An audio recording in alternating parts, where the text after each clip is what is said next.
El jueves pasado te contábamos que fue el Día Mundial de la Obesidad y te contábamos como dato que por la pandemia había aumentado un 25% aproximadamente la obesidad en el mundo. Bueno, los efectos de la pandemia y las consecuencias vamos a ir notándolos a medida que pasa el tiempo, si bien la pandemia todavía está entre nosotros, pero también ha aumentado y preocupa mucho, sobre todo a los psicólogos, a los especialistas, que la depresión y la ansiedad también han aumentado aproximadamente un 25% por la pandemia. Se vio durante la pandemia, pero ahora que ya estamos un poco más relajados, un poco más tranquilos, bueno, también los psicólogos están preocupadísimos por la cantidad de casos de depresión y ansiedad que quedó luego de estos 2 años que hemos padecido la pandemia. Vamos a conversar con la licenciada en psicología Pamela Bricio sobre este tema. ¿Cómo estás? Buen día, Pamela. Bienvenida. Hola. ¿Cómo estás, Mechi? Bien, muy bien. Muchas gracias, como siempre, por invitarme. No, un placer que estés con nosotros, pero ¿cómo esta pandemia que no nos da respiro y que a medida que pasa el tiempo, vamos como encontrando más consecuencias, ¿no? Viste, escuchabas la introducción, hablábamos de la obesidad el otro día y también igual, mira los trastornos psicológicos como han aumentado. Sí, bueno, en algún punto yo recuerdo que lo habíamos hablado ya hace bastante. En medio de la pandemia. En plena pandemia. Sí. Claro. Que ya se veía venir, ¿no? Uh-huh. Que después de que saliéramos un poco de toda la pandemia en sí misma, íbamos a ver esta pandemia de salud mental, ¿no? Sí. O sea, este camino casi sin retorno a veces, que significaba todo lo que habíamos experimentado y lo que pasa con nuestras emociones y con nuestra psiquis, y que vivimos, ¿no? En estos 2 años que fueron bastante difíciles de atravesar, para todas las personas. Y la psiquis no queda exenta de eso, ¿no?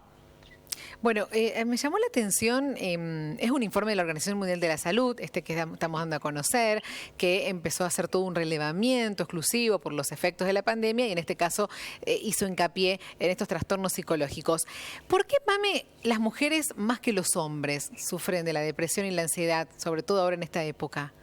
¿Por qué te parece? Mira, no sé si hay una cuestión clara respecto de eso, pero lo que sí te puedo decir es que por ahí tiene que ver con la personalidad. El hombre en general es mucho más proactivo, ¿sí? O sea, tiene la tendencia a ser demandado, incluso socialmente, para ser más proactivo, para ejecutar, accionar, y por ahí se desentiende un poquito de las emociones, o por lo menos las pone un poquito más en tibias, ¿no? Claro, las mujeres somos un poco más pasionales, conectamos más con nuestras emociones y en general revisamos mucho más, reveemos, analizamos, somos más mentales a veces y nos cuesta poner en la práctica.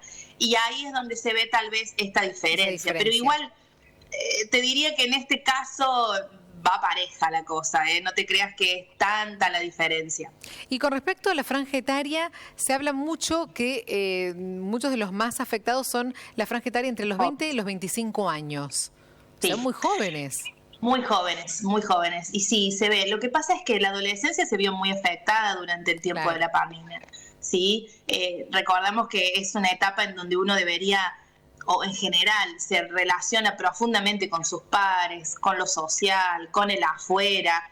Y durante 2 años los adolescentes y los jóvenes de primera edad estuvieron muy, muy encerrados, muy conectados consigo mismos, muy lejos de sus pares, lejos de sus roles sociales, y eso siempre trae repercusiones. Hoy vemos jóvenes que dicen, bueno, ¿cómo es esto de volver al mundo, no? Y empieza a ver estas otras, ¿qué van a ver? ¿Qué se van a encontrar de mí? ¿Les gustaré? ¿No les gustaré? ¿Alcanzaré las expectativas de los otros? Todo aquello que uno va revisando progresivamente durante el tiempo de la adolescencia, ahora se ve todo junto en un momento. Y eso genera muchas repercusiones. Y vamos a lo más importante, ¿cómo ayudamos a la gente? ¿Cómo ayudamos a una persona que ya está en este cuadro de depresión, de tanta angustia, de tanta ansiedad? Como sí o sí tenés que recurrir a una ayuda, ¿no? Sería importante. Más difícil. Sería importante. Claro, a ver, siempre podemos ayudar a las personas que notamos que están con un estado de ánimo deprimido, ¿sí?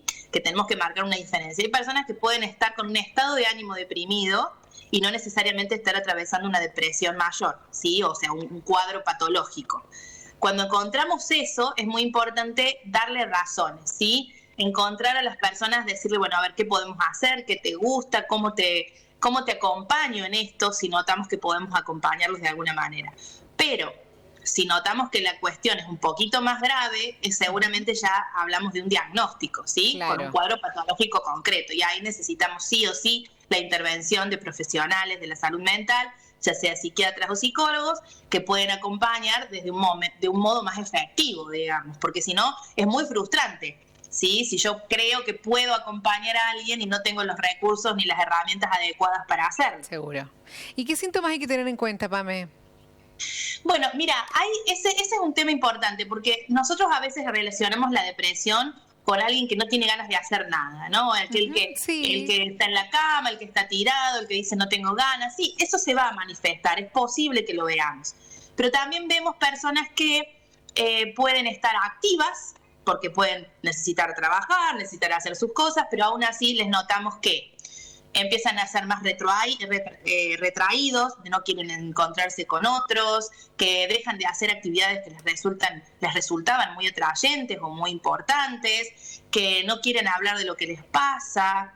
¿Sí? Tenemos que estar atentos a esas señales, porque por ahí no es personas que están tirados en la cama, ¿sí? Simplemente que empiezan a sentir esta depresión para sus fueros íntimos. Y bueno, quienes los conocemos, por ahí cuando estamos cerca nos damos cuenta que algo cambió, aunque tal vez lo quieran ocultar. Entonces estemos atentos, sobre todo en los jóvenes. ¿Eso sobre todo en la depresión y la ansiedad?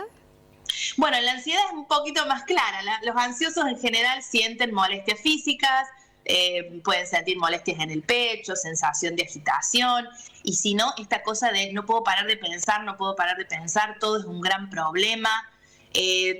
Una cosita chiquita la transformamos en algo enorme y muy dramático, parece que nunca va a salir las cosas bien, casi una cosa media pesimista. Bueno, todos esos son síntomas que van unidas. La depresión y la ansiedad son como caras de una misma moneda, ¿no? Bastante pero unidas. En general la ansiedad se ve un poco más. Bueno, estar atentos, no solo con uno, sino también a nuestro alrededor. Ahora que ya empezamos con la actividad más o menos normal, que empezamos con nuestros horarios distintos, pero no perder el hilo de lo que está ocurriendo, de lo que ha pasado, de todo lo que pasaron estos 2 años, de cómo estamos nosotros, cómo nos encontramos frente a esta vuelta a la normalidad, o más o menos así. A estar atentos, a conocernos un poquito más y mirar, ¿no?, nuestro alrededor para poder pedir ayuda a tiempo. Siempre registrar lo que nos pasa, registrar lo que necesitamos y pedir ayuda. No hay nada de malo en pedir ayuda, todo lo contrario, es de valientes. Muy bueno, me gustó ese final. Gracias, Pame, un abrazo. Chao, gracias a todos. Chao.